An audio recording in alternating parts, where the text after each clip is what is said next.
Bonjour à tous. J'ai intitulé la prédication de ce jour « Le but de l'enseignement dans l'Église ». Voilà une question qu'on n'a pas toujours l'occasion d'aborder. L'enseignement dans l'Église. Et c'est un peu paradoxal d'en faire une prédication.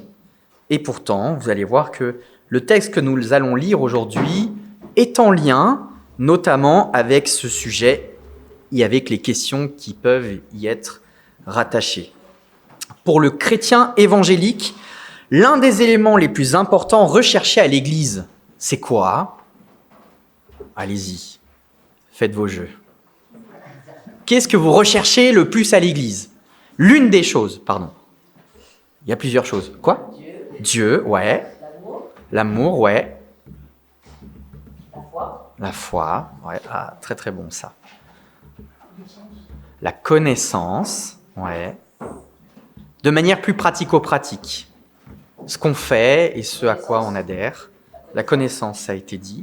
Ouais. Ouais. Là, la fraternité, ouais.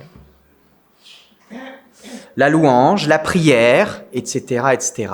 Et parmi eux, je me permets d'ajouter, il n'a pas été dit, mais un peu quand même avec la connaissance, l'enseignement. L'enseignement, la prédication prend une part importante de nos cultes évangéliques. Et pour certains, même elle considère le sommet du culte que nous rendons, ce moment où nous sommes enseignés.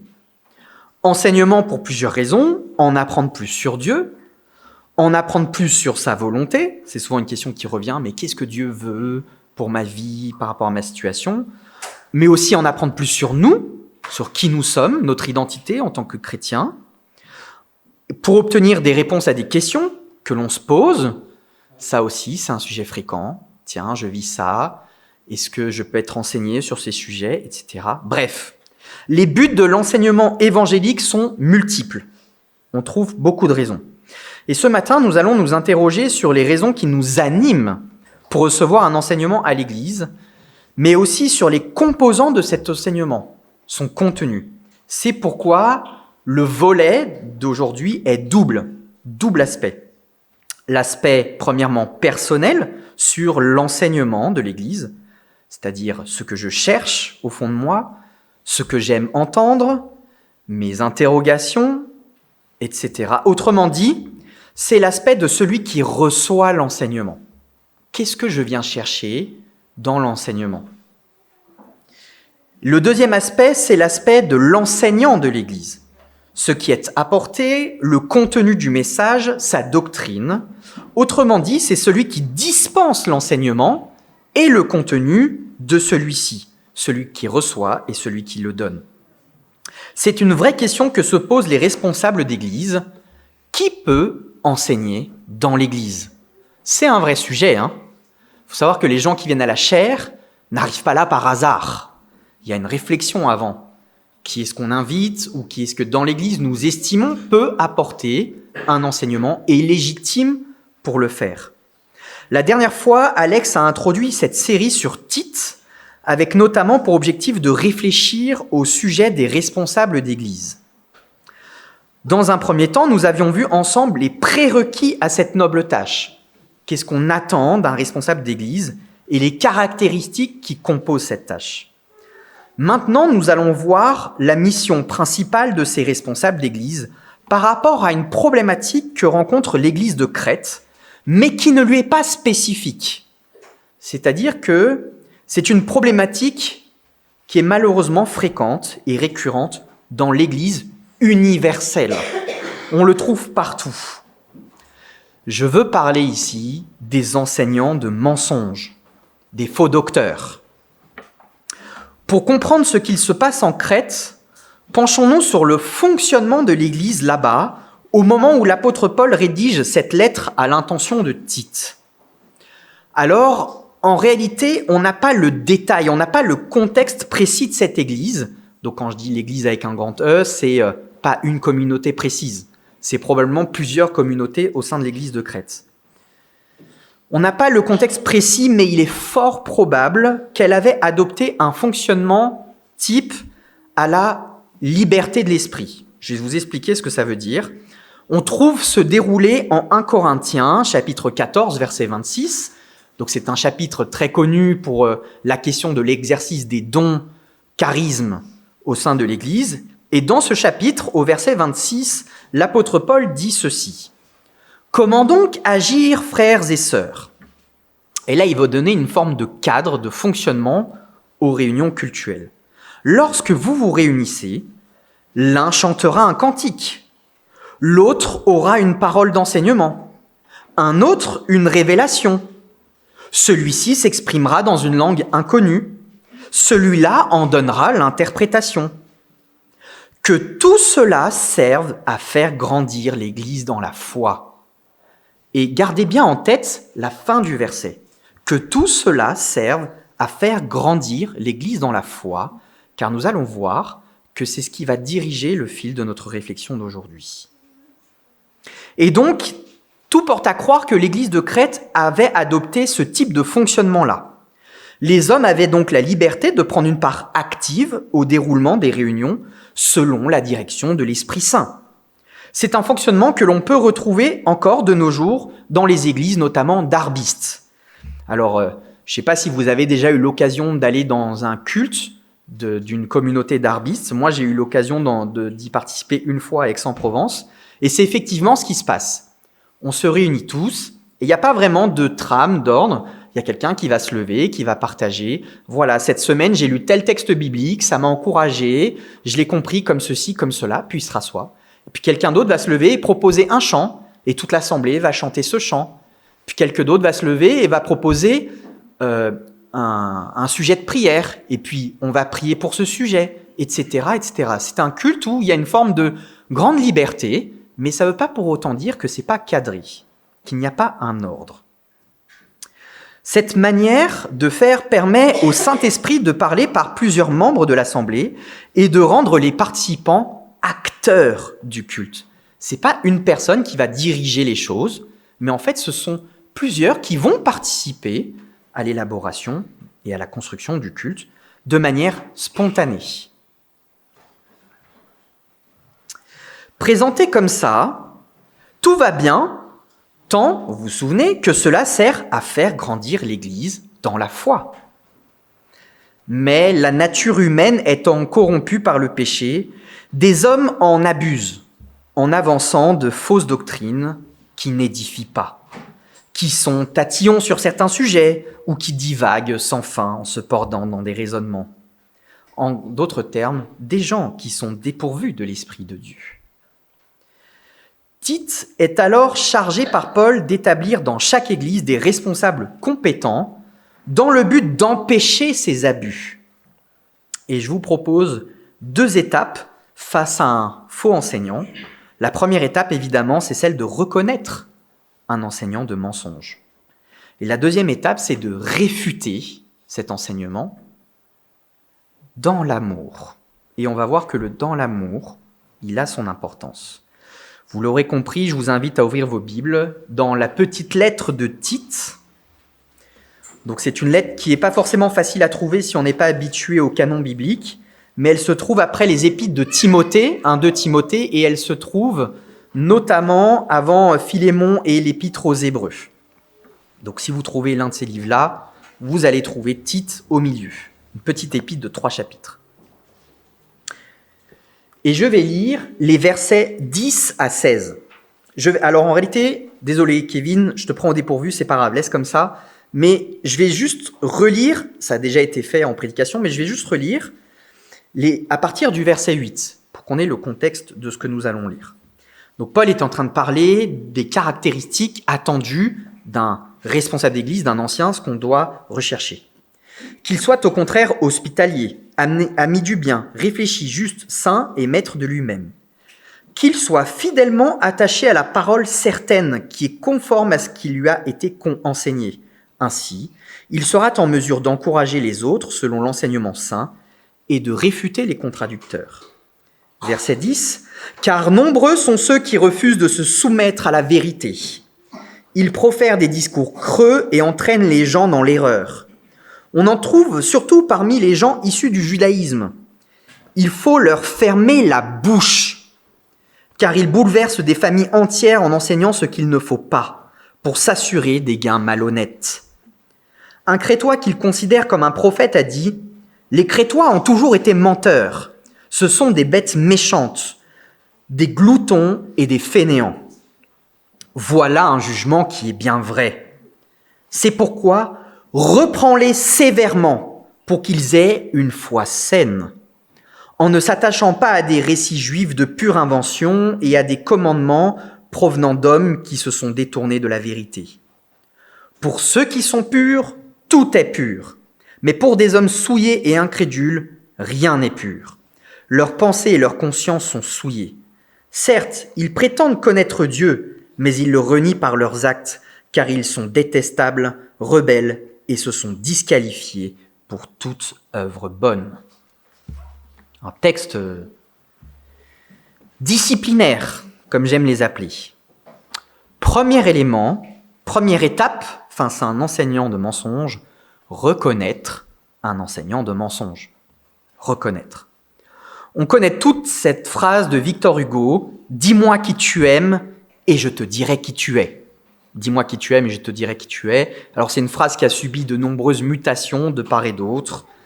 Et je vous propose ce matin une nouvelle version. Dis-moi ce que tu enseignes et je te dirai qui tu es. Dis-moi ce que tu enseignes et je te dirai qui tu es. Pour bien comprendre à qui nous avons affaire, regardons ce que l'apôtre pense de leur discours. Regardons ce qu'ils disent, ce qu'ils enseignent. Paul dit d'eux qu'ils sont séduisants, mais creux, dépourvus de bénéfices spirituels et qui induisent en erreur. Ce n'est pas parce qu'un prédicateur parle bien, qu'il présente bien, qu'il a du charisme et que son discours est enveloppé de belles illustrations, de belles phrases, qu'il est bon. Des enseignants comme ça, on en trouve à la pelle, et pas seulement sur Internet, mais aussi dans des églises à quelques kilomètres d'ici. Des gens qui se présentent comme pasteurs, révérends, prophètes, évangélistes, docteurs, et pour certains même apôtres. Ils sont présentés comme des invités de marque lors de soirées spéciales ou de cultes tous plus extraordinaires les uns que les autres, mis en tête d'affiche avec un costume classe qui présente bien. Ah, l'apparence. Ça implique que cette personne, elle est importante. Elle parle au nom du Seigneur. Donc, il faut écouter et boire toutes ces paroles comme inspirées par l'Esprit Saint. Mais quand on écoute attentivement, que l'on évalue ce qui est dit à la lumière de l'Écriture, bien souvent, c'est vide. Il n'y a rien, c'est creux. Des versets seuls, quand il y en a. J'ai même vu des prédications de 2 heures où il n'y a pas un verset de la parole qui est cité. Complètement tirés de leur contexte, quand il y en a, utilisés comme outil dans l'unique but d'appuyer la pensée de celui qui parle. Parfois, la lecture de la parole se limite à l'introduction, puis ensuite on n'y revient plus, et on parle pendant 2 heures d'un truc qui n'a rien à voir avec le texte lu. Je l'ai vu aussi.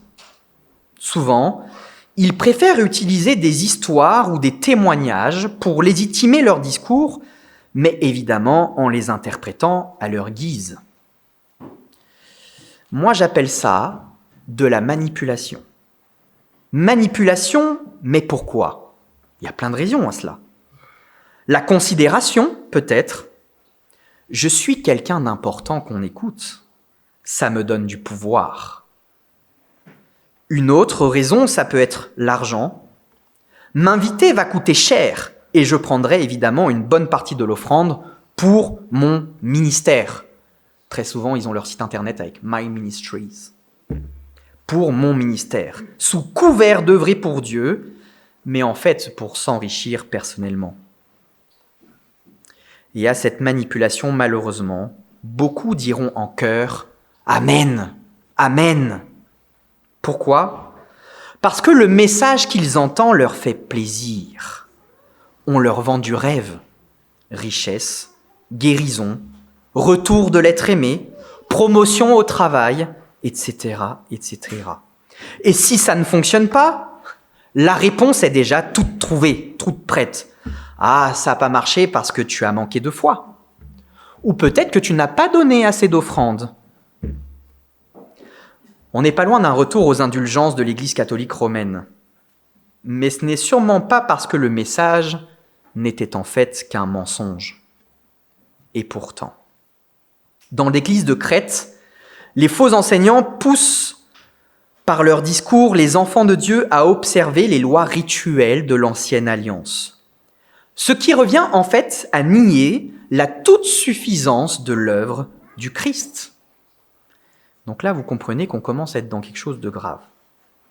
Leur message fait appel aux tendances légalisme de l'homme, lui faisant croire qu'il pouvait mériter la bienveillance de Dieu en accomplissant certains rites religieux, tout en vivant d'une manière corrompue et impure. En fait, c'est un peu ce que font les autres religions. Faire de bonnes œuvres, accomplir des rites religieux dans le but d'obtenir une forme d'indulgence de la divinité pour avoir un salut. Mais alors pourquoi ils agissent ainsi ? Leur objectif dans le texte est clairement dévoilé, s'enrichir financièrement. Ils utilisent leur ministère comme une façade pour gagner de l'argent. Ils enseignent pour un gain honteux ce qu'ils n'avaient pas le droit d'enseigner. Pourquoi cet enseignement va à l'encontre de l'Évangile ? C'est important de le rappeler. La parole nous enseigne que Christ a tout accompli pour nous. J'insiste bien dessus, il faut que ce soit très clair. La parole nous enseigne que Christ a tout accompli pour nous. Nous bénéficions du salut parce que Christ a vécu la vie de parfaite obéissance que nous aurions dû mener. Nous bénéficions du salut parce que Christ est mort pour nos péchés à la croix. Nous bénéficions du salut parce que Christ est ressuscité pour notre justification. Là, vous pouvez dire Amen.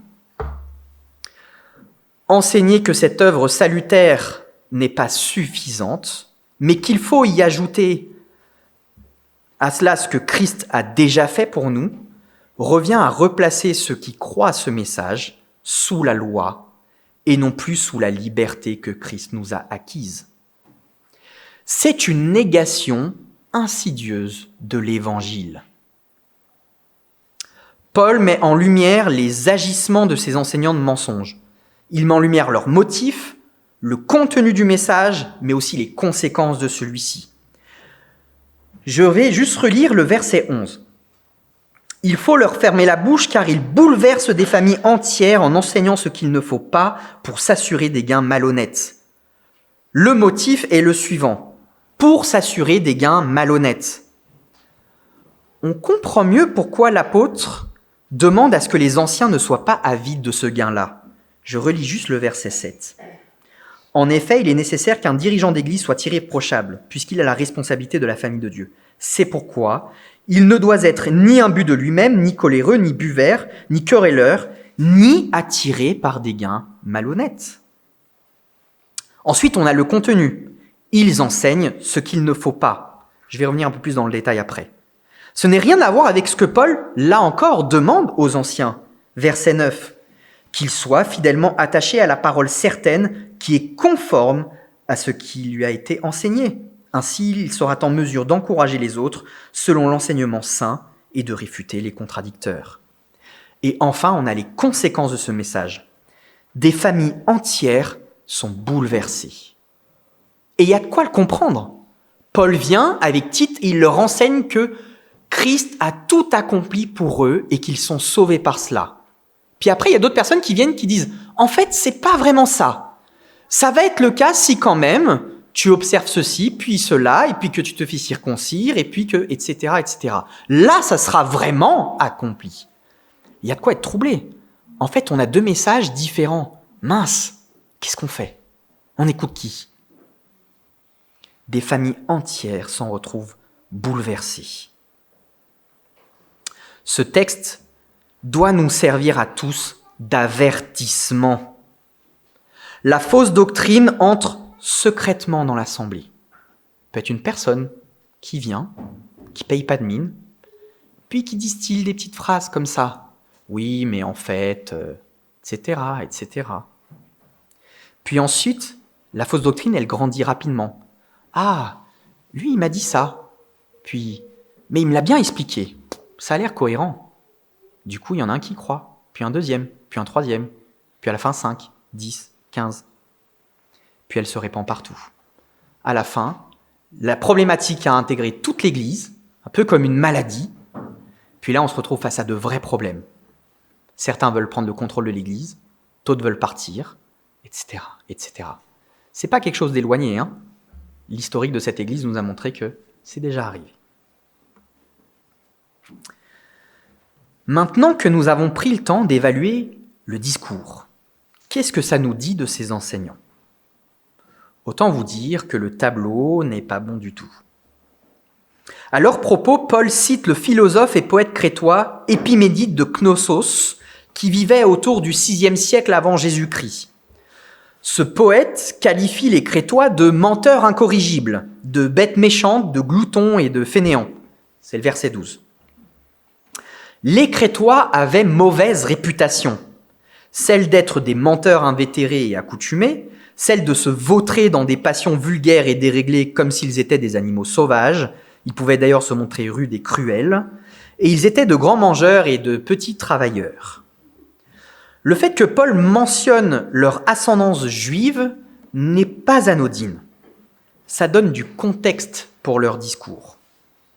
En fait, ils s'attachent à des spéculations juives, il y a des commandements d'hommes qui se sont détournés de la vérité.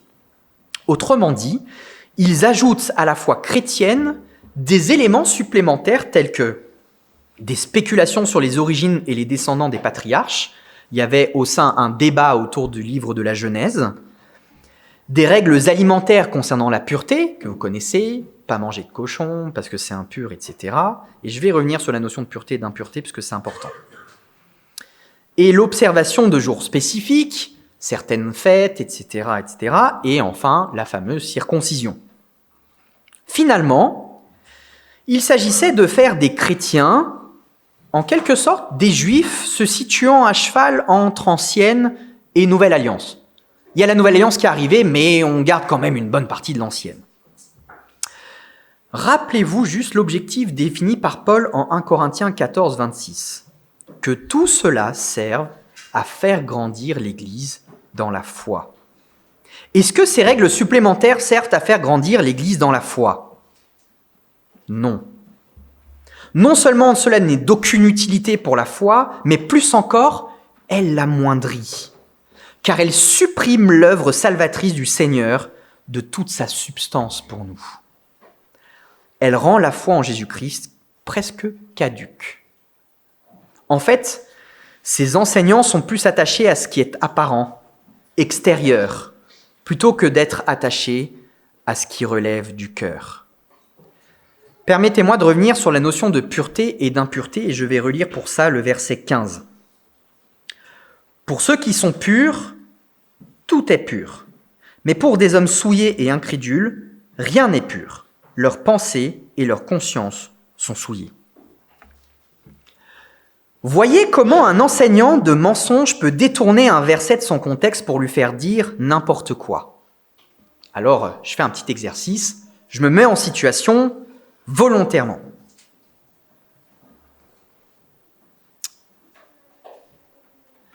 Mes frères et sœurs, nous sommes désormais appelés à la liberté totale. Vous pouvez faire absolument tout ce que vous voulez. Regarder des films pornographiques, pas de problème. Pourquoi ? Parce qu'il est écrit dans Tite, tout est pur pour celui qui est pur. Amen. Vous n'êtes pas tombé dans le piège, c'est bien. Mais voici ce que certains n'hésitent pas à faire. On prend la parole, on la sort, on sort une petite partie qui nous arrange bien, et puis, hop là, ça passe. Il a bien parlé, il est bien habillé, il était convaincant, et tout le monde a dit Amen, donc j'ai dit Amen avec. Est-ce que vous croyez que c'est ce qu'est en train de dire Paul à Tite ? On pourrait le croire, quand on lit juste comme ça. Mais évidemment que ce n'est pas pur. Or, c'est intéressant parce que j'avais déjà commencé à travailler ma prédication quand j'ai entendu le message que Renaud vous a délivré la semaine dernière, où il cite d'ailleurs un autre texte dans l'évangile de Marc qui dit ceci. Marc 7, versets 20 à 23. C'est Jésus qui parle. « Ce qui sort de l'homme, c'est cela qui le rend impur. Car c'est du dedans, c'est du cœur de l'homme que proviennent les pensées mauvaises, l'immoralité, le vol, le meurtre, les adultères, l'envie, la méchanceté, la tromperie, le vice, la jalousie, le blasphème, l'orgueil et toutes sortes de comportements insensés. Tout cela, tout ce mal sort du dedans et rend l'homme impur. La pureté est intérieure, elle n'est pas extérieure. L'impureté intérieure, c'est ça qui motive nos mauvaises actions. Ce dont l'homme a besoin, c'est d'être converti, de recevoir le don du salut gratuitement, plutôt que d'essayer de le mériter par des rites et du légalisme. Ils prétendent connaître Dieu, mais ils le renient par leurs actes. Ils prétendent connaître l'Évangile, mais ils le renient par leur discours. Ils sont donc disqualifiés pour toute œuvre bonne. Leur piété apparente peut tromper celui qui la constate. Ah oui, on peut se dire, waouh, lui c'est un super chrétien, il lit beaucoup sa Bible, il prie beaucoup, il est présent à toutes les activités de l'Église, etc., etc. Mais on ne connaît pas son cœur. Peut-être qu'en apparence, il semble pur, mais qu'à l'intérieur, il est complètement pourri. Leur piété apparente peut tromper ceux qui la constatent, mais aux yeux de Dieu, elle ne compte pas. Ils corrompent l'Évangile en déshonorant la personne et l'œuvre du Seigneur Jésus et en induisant des âmes en erreur. Face à de telles personnes, la discipline s'impose. C'est mon deuxième point qui sera plus court, réfuter dans l'amour. Travailler avec ce type d'enseignant a de quoi décourager. Je ne l'ai pas vécu ici, mais j'ai vu ailleurs. Parfois des gens venir enseigner des choses complètement tirées par les cheveux et les gens de l'assemblée y croient. Ça a de quoi décourager. Face à de tels enseignants, la réponse de l'apôtre est directe, frontale. Il faut leur fermer la bouche. La liberté de parole accordée par le fonctionnement dont j'ai parlé, le fonctionnement d'Église, a ses limites. On ne peut pas dire tout et n'importe quoi. Paul demande à Tite de les reprendre sévèrement. C'est pas juste ce que tu as dit, c'était pas trop fou, fais mieux la prochaine fois. Non. C'est de les reprendre, de marquer le coup, sévèrement. On ne dit pas n'importe quoi du Seigneur et, je vais même plus loin, sachez-le, nous devrons, ceux qui enseignent, rendre des comptes au Seigneur de ce que nous enseignons. C'est pour ça qu'à chaque fois que j'enseigne, j'ai toujours le trac. Pas le trac vis-à-vis de vous, le trac vis-à-vis du Seigneur. Mallory me dit toujours, après tant d'années maintenant, c'est bon quoi, tu maîtrises le sujet, t'es à l'aise. Bah non. Quand j'enseigne le matin, avant d'arriver au culte, je suis pas tranquille. Pas parce que je suis pas sûr de mon message, parce que je veux tellement bien vous le transmettre que ça me met une pression. Une bonne. Paul demande à Tite de les reprendre sévèrement. Un fonctionnement plus vraiment à la mode au XXIe siècle, dans lequel, finalement, on accepte tout sous couvert d'amour. Oh, c'est pas de sa faute, il a fait de son mieux, mais aime-le, alors l'embête pas, etc., etc. Et pourtant, c'est bien par amour que Paul demande à Tite d'agir ainsi. Car si la discipline n'a en effet rien d'agréable, on va pas se faire d'histoire, elle est nécessaire et elle se révèle salutaire. Voici une autre caractéristique du responsable d'église, agir avec amour. Agir avec amour. Mais je vous rappelle que cette caractéristique ne concerne pas que les anciens. Nous sommes tous concernés par l'amour et nous devons tous chercher à agir en mettant notre amour en pratique. Notons pourquoi Paul demande à Tite de les reprendre sévèrement. Verset 13. pour qu'ils aient une foi saine. Cette information est fondamentale. Paul ne les considère pas comme perdus et ne conseille pas à Tite de les abandonner ou de les rejeter. Il aurait pu dire « Ah, eux, tu les livres à Satan, là. Tu les mets dehors de l'église et qu'ils y mettent plus jamais les pieds. » Non, tu les reprends, mais pas juste pour les reprendre. Tu les reprends dans un objectif bien précis, pour qu'ils aient une foi saine. Car l'évangile est toujours un espoir, même pour le pire des hommes. Et nous ne savons pas si un jour, ces enseignants de mensonges ne deviendront pas des croyants exemplaires. Et pourquoi pas des anciens au service de la vérité et non du mensonge à des fins pécuniaires. Si le cadre est dur et disciplinaire, l'objectif est rempli d'encouragement. Dieu peut transformer n'importe quel cœur et il peut même utiliser les responsables de l'Église pour cela. Et moi, je trouve ça beau. En conclusion, Paul demande à Tite d'établir des responsables dans l'Église de Crète, afin qu'elle résiste à l'influence de l'enseignement erroné qui s'y répand. Il faut donc avoir du discernement et de la sagesse pour évaluer justement les choses. Celui qui reçoit un enseignement dans l'Église doit s'interroger sur ce qu'il, elle, cherche. Qu'est-ce que tu veux entendre ? Qu'est-ce que tu recherches ? Un message qui nourrit mon moi ou un message qui nourrit ma foi ? Un message qui nourrit mon moi ou un message qui nourrit ma foi ? Celui qui le dispense doit se demander si ce qu'il apporte servira à faire grandir l'Église dans la foi. Est-ce que ce que j'amène, ça va servir cet objectif ? Faire grandir l'Église dans la foi. Mais aussi réfuter les contradicteurs, car l'enseignement, il sert aussi à ça. Certains vous ont dit que on va regarder ce que la Bible, elle dit réellement. Et parfois, c'est pas juste. Réfuter les contradicteurs dans la conformité à la saine doctrine. Nous devons tous évaluer à la lumière de l'Écriture ce que nous entendons et ne pas considérer les beaux discours pour vrais sans se poser de questions. Ça ne veut pas dire qu'on doit tout craindre et être tout le temps dans le stress de ce qu'on va entendre, c'est pas ça. Mais ça veut dire qu'on doit garder un esprit critique et ne pas tout prendre comme si « Ah, c'est lui qui a dit, donc c'est... » Non. Vous savez, les enseignants, ils peuvent se tromper aussi.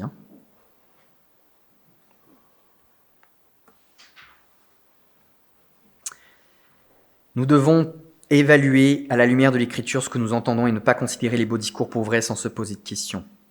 Les anciens ont une responsabilité toute particulière en ce domaine, car ils prennent le temps pour étudier la saine doctrine.